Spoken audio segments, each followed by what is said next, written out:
Je me présente Jean-Claude Leroux. Je représente le service historique de la Défense à Lorient. Et en quelques secondes, je vais vous présenter déjà les gens qui ont été à l'origine de tout ce projet. C'est-à-dire, il y a eu à la fois un groupe, une association qui s'appelle les Amis du SHD Lorient, qui, il y a une douzaine d'années, a décidé de se lancer dans un grand projet. Entre autres, Jean-Michel est venu en partant d'une recherche de type généalogique et en discutant avec mon prédécesseur, René Estienne, qui a été aussi largement impliqué dans la démarche, ils sont parvenus à ce qu'on voit aujourd'hui sur le site Mémoire des Hommes, sur lequel vous êtes allé sans doute une fois l'autre. Alors Gilbert, bien entendu, ça je suis sûr que vous y êtes allé. On n'a malheureusement pas le temps de se connecter sur le site pour vous montrer ce qu'on peut y faire. En gros, on peut interroger la base de données à la fois sur les navires et sur les hommes. Voilà. Donc ça, c'est la première chose. Rendre hommage aux amis du SHD qui ont rendu tout ça possible et qui continuent 2 fois par semaine à venir chez nous. Et comme ce sont des gens de défi, ils se sont lancés dans une autre aventure dont Jean-Michel va vous parler, qui sera encore plus belle si c'était permis de le dire ainsi. Alors, moi, mon rôle, c'est quoi? Ça a été de faire en sorte qu'ils puissent trouver sur place un accès aux sources complet.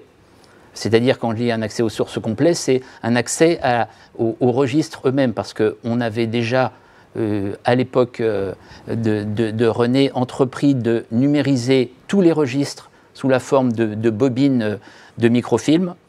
Ce n'était pas d'un maniement excessivement pratique.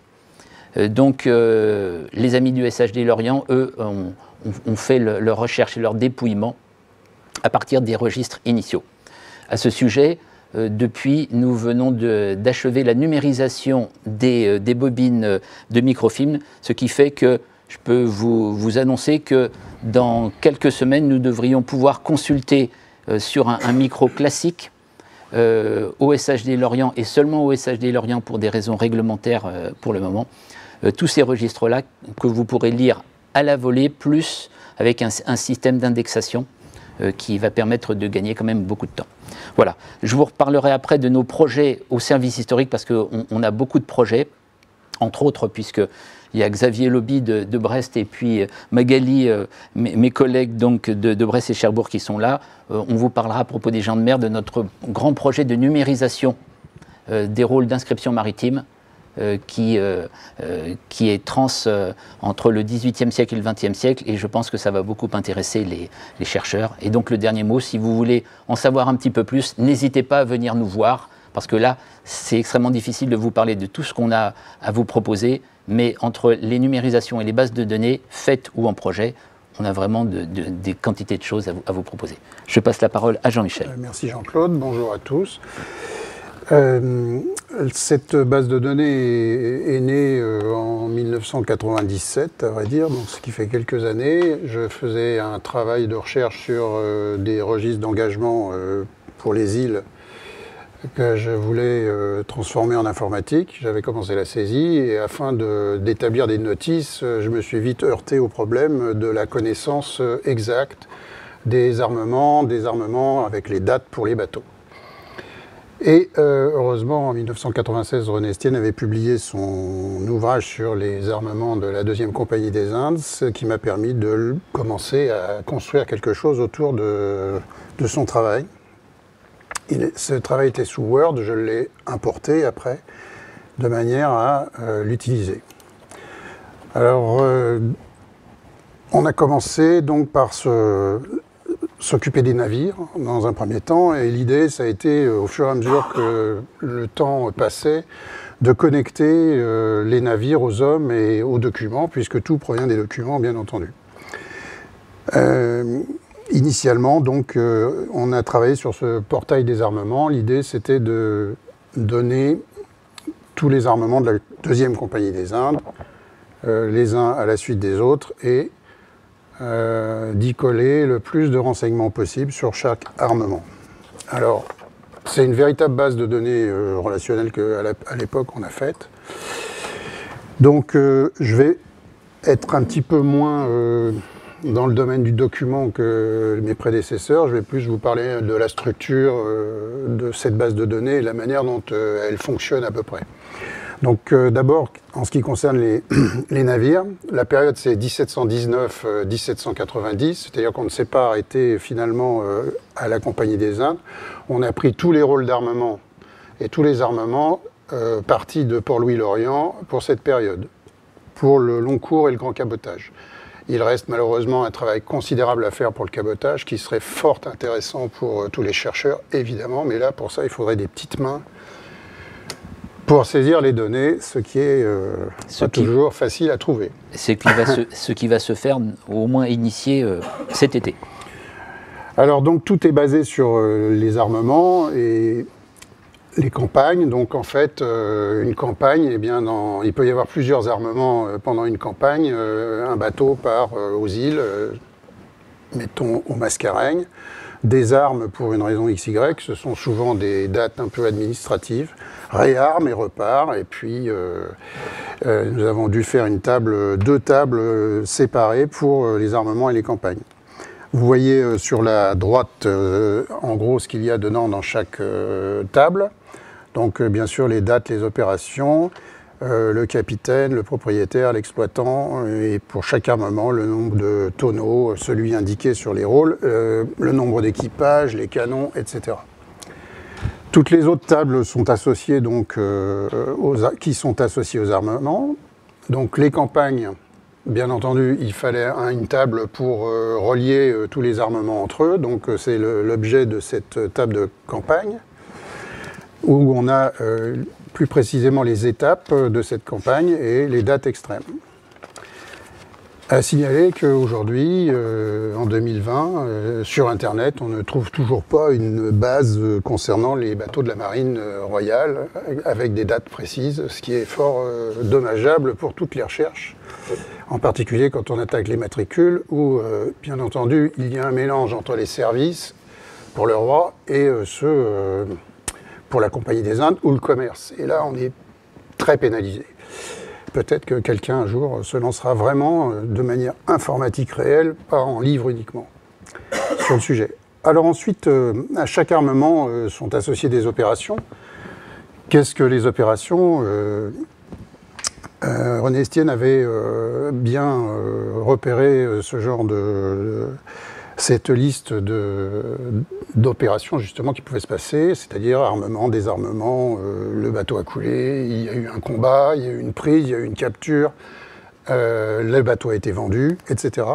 Donc on a une table relative à toutes ces opérations et en même temps j'ai ajouté un certain nombre de choses, c'est-à-dire toutes les étapes quand elles sont connues. En général, on a tiré ça des rôles d'équipage, puisqu'effectivement, comme vous disiez, Gilbert, tout ça est très précis. On arrive bien en apostille sur le côté, on a tout ce qu'il faut pour rétablir à peu près le schéma des opérations. Si on a le journal de bord, c'est encore plus parlant, évidemment, et plus facile, mais malheureusement, tout ça se trouve un peu dispersé dans toute la France et demande des recherches considérables pour pouvoir compiler tous ces documents, toutes ces opérations. Ensuite, associé à tous ces armements, quand je faisais mon travail sur les engagés de la Compagnie des Indes, je voulais pouvoir savoir pour tel armement, qu'y avait-il comme document associé, comment aller chercher, dans quoi aller chercher, etc. Les sources sont multiples, bien sûr. Ici, à Lorient, on a la sous-série 1P, qui est celle de la Compagnie des Indes. On a la sous-série 2P, qui concerne le bureau des classes, merci. Mais aussi, il y a à Aix-en-Provence, aux Annonmes, toute la série C2, dans laquelle il y a énormément de choses, etc. Et donc, je voulais, initialement, et ça a été fait au fur et à mesure, et d'ailleurs, c'est toujours en cours, en fait, puisqu'on trouve indéfiniment des documents concernant des armements précis. Donc, c'est une autre table qui s'appelle comme ça, des tables des documents. Ensuite, bien entendu, une table sur les navires eux-mêmes, c'est-à-dire les données relatives à la construction, le changement de nom, changement de propriétaire, etc. Et enfin, une dernière table qui est statistique, plus statistique, c'est-à-dire issue des... Ici, à Lorient, nous avons les dossiers de mise hors et de mise dedans, dans lequel on a tous les coûts relatifs à l'armement et au désarmement. Alors ce travail, je l'ai mis un petit peu dans une autre couleur, car il est un petit peu, pour l'instant, stoppé. Simplement, tous les écrans sont développés, la base elle-même est constituée, etc. Mais là aussi, il y a quelque chose à voir avec sûrement des gens plus compétents que moi pour déterminer les champs à saisir. Le problème étant que c'est très vaste aussi. Que choisir dans la proportion du navire, etc. Là, c'est une donnée qui est assez faible parce que ça commence en 1743 par là, uniquement pour aller jusqu'à la fin de la compagnie, donc en 1770. On n'a malheureusement pas tout. Mais enfin, ça donne quand même une bonne idée sur la construction des bateaux. Après les navires, donc on a eu un autre sujet fort intéressant, c'était comment exploiter les données d'archives. Et donc, en ce qui concerne l'Orient, on avait donc, pour la Compagnie des Indes, toujours cette fameuse sous-série 1P et le bureau des classes. Pour pouvoir mettre en relation les armements avec les documents, donc il a fallu créer des fichiers, des tables. Enfin, quand je dis fichiers, ce sont des tables, c'est le terme plus exact, hein, mais bon. Concernant tout ce qui est les inventaires. Ces inventaires, c'est une rétroconversion, pourrait-on dire, étaient des inventaires déjà imprimés. Pour pouvoir les transformer en EAD, c'est-à-dire le format XML, description archivistique encodée, qui est en usage à l'heure actuelle dans les centres d'archives et ailleurs. C'est une présentation des sources d'archives qui sont sous forme d'arbres. Vous avez vu ça tous partout, hein. Donc on clique à gauche et sur la droite on a les informations, avec des arbres qui se déroulent. Pour pouvoir transformer l'inventaire papier en table, une première table bien entendu qui donne la structure de l'inventaire lui-même, c'est-à-dire de telle cote à telle cote, ça correspond à telle chose, et de telle autre cote à telle autre cote, ça correspond à autre chose. Il a fallu, avec René Estienne, on a restructuré complètement l'inventaire de la Compagnie des Indes, puisqu'il n'était pas du tout adapté à ce genre de choses. Ensuite, une table des répertoires, une table des inventaires, et éventuellement une table des inventaires analytiques. Pour vous donner un petit exemple, admettons par exemple que la table des répertoires, ça correspond à un carton d'archives. Les inventaires correspondraient par exemple à une liasse, par exemple à un rôle d'équipage, il n'y en a pas qu'un seul à l'intérieur, il y en a deux souvent, il y a le rôle à l'armement, enfin ici, il y a le rôle à l'armement qui est collé avec le rôle et désarmement, on a parfois quelques pièces annexes qui sont glissées dedans. Ensuite, justement, l'inventaire, c'est fait pour déterminer toutes ces pièces. Et éventuellement, l'inventaire analytique, qui là sert si on a quelque chose de beaucoup plus précis, une description précise de ces pièces. Alors, comment relier tout cela ensemble pour aller vers les navires ou vers les hommes? Eh bien, donc, on a une table des index alphabétiques qui ont été créés, dont je vais parler un petit peu après. Et il faut relier ceci à un autre fichier, des numérisations, c'est-à-dire le nommage des fichiers numérisés, l'endroit où ils se trouvent, etc. Actuellement, les sous-séries 1P à 9P sont informatisées, disons, à Lorient. Consultable, seul sera en salle prochainement. Prochainement, très prochainement. Voilà. Ça n'est pas en vente libre sur Internet, à l'exception donc de tout ce qui est Compagnie des Indes, qui se trouve actuellement sur Mémoire des Hommes. Les numérisations, vous le voyez, donc la sous-série 1P, de compagnie, tout ça c'est numérisé puisqu'on a repris les microfilms. Et donc ça va pouvoir être consultable ici sur place. Une partie des autres documents sont numérisés, sont en ligne sur Mémoire des Hommes. J'ai ajouté 4 Gigi, journaux de bord, car ce n'est pas purement SHD. Ce sont des pièces d'archives qui appartiennent à la marine, mais qui sont détenues par les archives nationales. Voilà pour les données d'archives. Ensuite, les données relatives aux hommes. Donc, j'avais déjà travaillé depuis pas mal d'années sur le sujet lorsque on m'a proposé de participer à une expérience de saisie des rôles d'équipage. Expérience à laquelle j'ai donné suite, puisqu'en fait, ça a complété parfaitement l'ensemble des données que j'avais saisies par ailleurs. Et donc, une association s'est créée ici avec très peu de membres. Ils sont quasiment tous ici d'ailleurs aujourd'hui. Je les remercie de me soutenir. On a commencé donc en 2005 à saisir les rôles d'équipage. Alors bien entendu, de longues discussions. Que doit-on saisir? Quelles données? Comment les présenter? Etc. On a opté pour une saisie assez exhaustive des documents. Et comme je voyais ça aussi sur un plan scientifique, je leur ai demandé à tous de cocher des tas de cases pour dire monsieur a déserté, il est mort à bord, il est mort en escale, il est mort ailleurs, etc. Donc toutes ces données n'ont pas encore été exploitées, mais j'espère bien qu'aujourd'hui je trouverai des gens que ça intéresse pour les exploiter sous une forme plus scientifique, dirais-je. Donc, qu'a-t-on saisi? Les rôles d'équipage et passagers, donc depuis le départ, donc 1719-1790.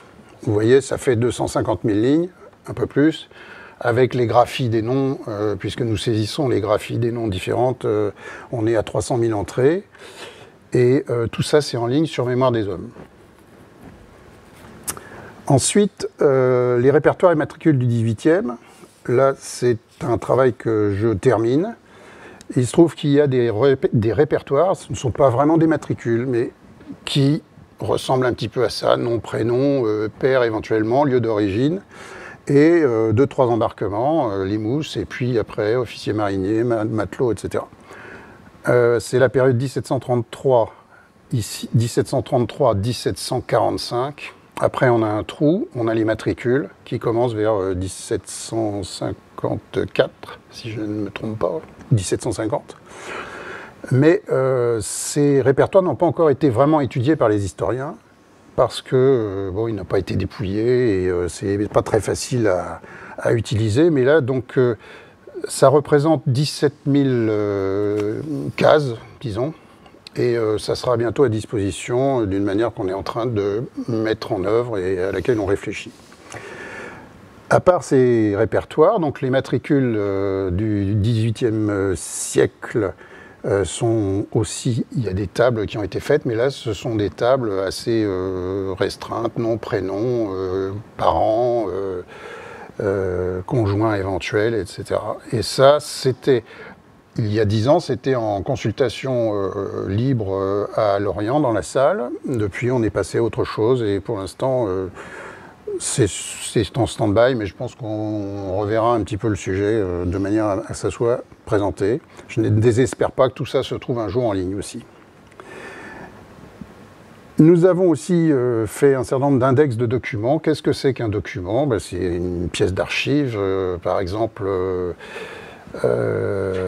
toutes les archives concernant le Sénégal, la traite, etc. Tout ça, c'est dans un seul carton.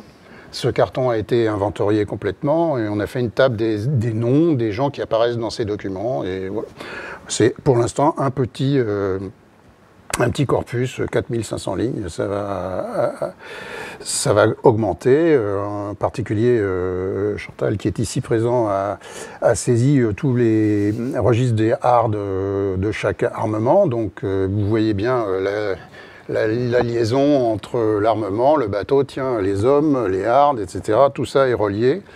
Et l'idée générale a été maintenue, c'est-à-dire qu'un individu, on voit de quel document ça provient, très bien, c'est numérisé, parfait, je vais voir le document, c'est magnifique, je regarde la table alphabétique et surtout je peux retourner vers le bateau auquel il appartient avec tous les renseignements sur les bateaux. Ensuite, dernière petite chose, donc l'inscription maritime.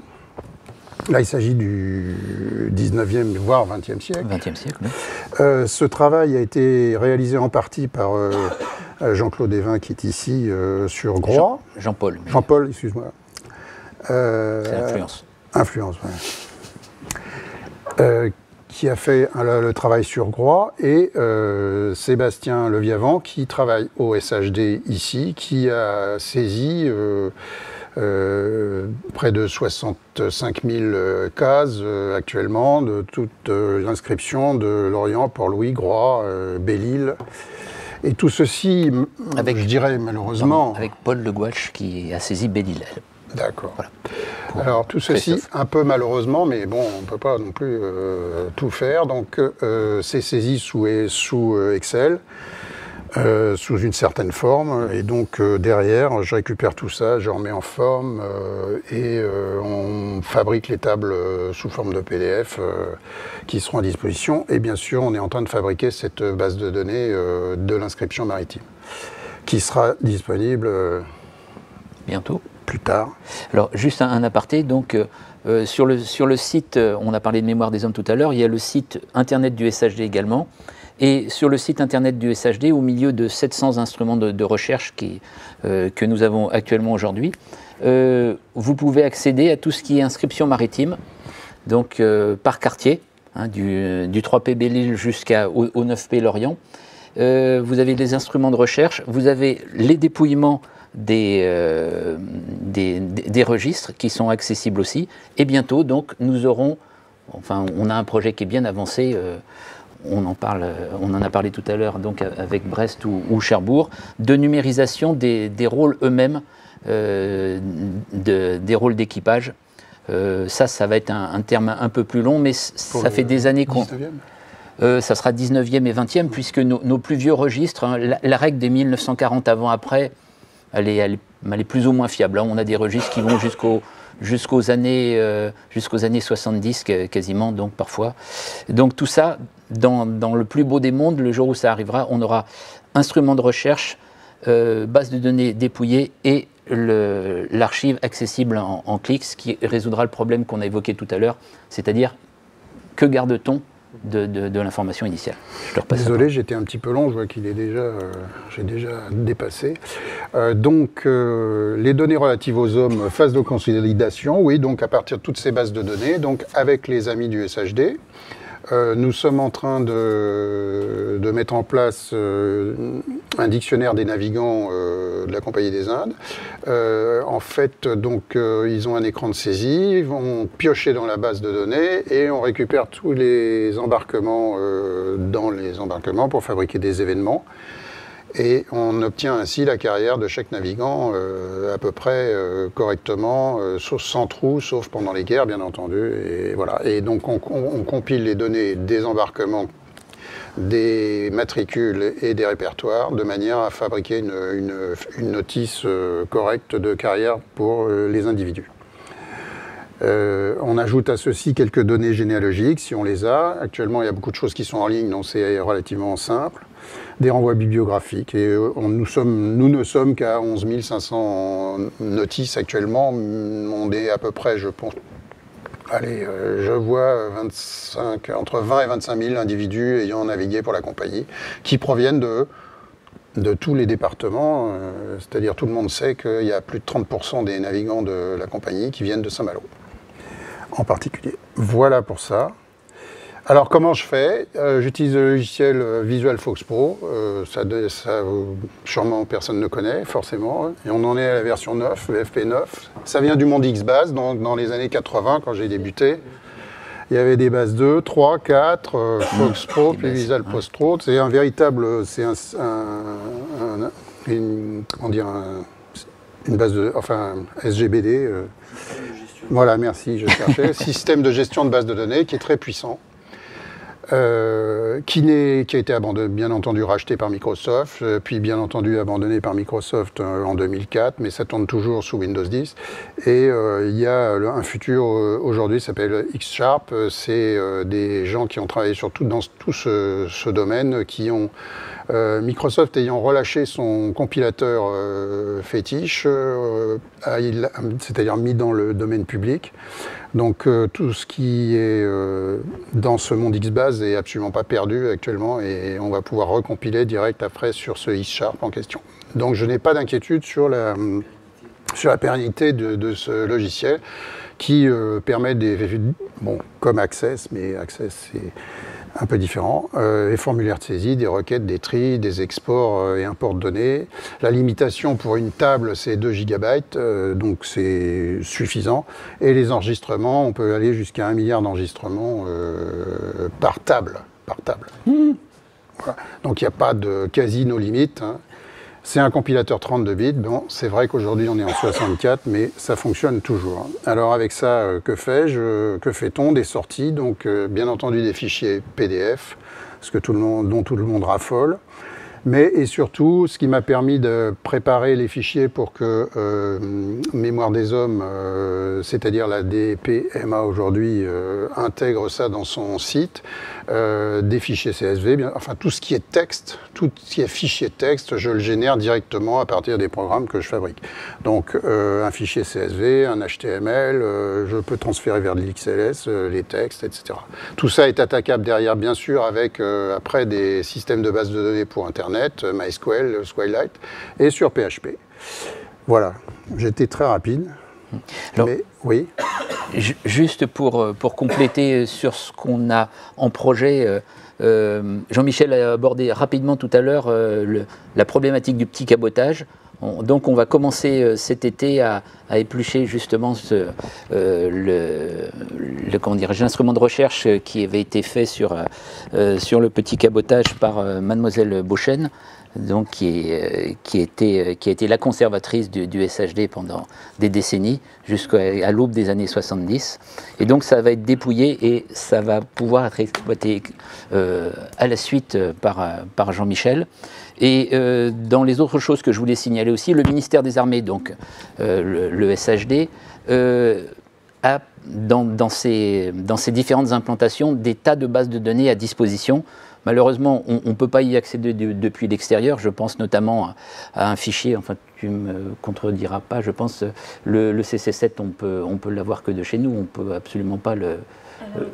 oui, voilà. Donc le fichier sur les officiers de marine, qui est énormément riche, nous on peut y avoir accès. Donc malheureusement, on ne peut pas laisser un libre accès pour le moment dans l'état actuel de la réglementation aux chercheurs extérieurs. Mais nous avons toujours l'information. De la même façon, le fichier de l'état civil sur les marins morts pendant la Seconde Guerre mondiale et pendant les guerres de décolonisation, le CC8, on peut avoir aussi accès, nous, de notre côté. Alors c'est d'une richesse qui est tout à fait importante.